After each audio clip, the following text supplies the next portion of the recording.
شروع کرتا ہوں اللہ تعالیٰ کے نام سے جو بڑا مہربان اور نہایت رحم فرمانے والا ہے۔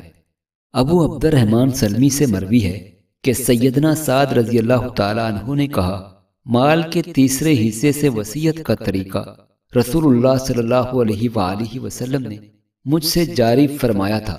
آپ صلی اللہ علیہ وآلہ وسلم تیمارداری کے لیے میرے پاس تشریف لائے اور فرمایا، تو نے وصیت کی ہے؟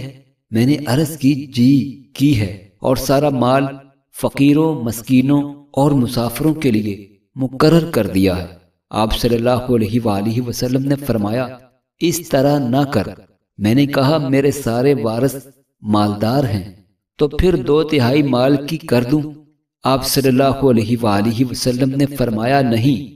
میں نے کہا، نصف مال کی کر دوں؟ آپ صلی اللہ علیہ وآلہ وسلم نے فرمایا، نہیں۔ میں نے کہا، 1/3 مال کی وصیت کر دوں؟ آپ صلی اللہ علیہ وآلہ وسلم نے فرمایا، ہاں، 1/3 کی کر سکتے ہیں، لیکن یہ بھی زیادہ ہے۔ سیدنا قیس بن عاصم رضی اللہ تعالی عنہ نے موت کے قریب اپنے بیٹوں کو یہ وصیت کی کہ اللہ تعالی سے ڈرتے رہنا اور اپنے میں سے سب سے بڑے آدمی کو سردار مقرر کرنا۔ بے شک لوگ جب بڑے کو سردار مقرر کرتے ہیں تو وہ اپنے باپ کا جانشین بنا لیتے ہیں، اور جب مجھے موت آ جائے تو مجھ پر نوحہ نہ کرنا، کیونکہ رسول اللہ صلی اللہ علیہ وآلہ وسلم پر نوحہ نہیں کیا گیا تھا۔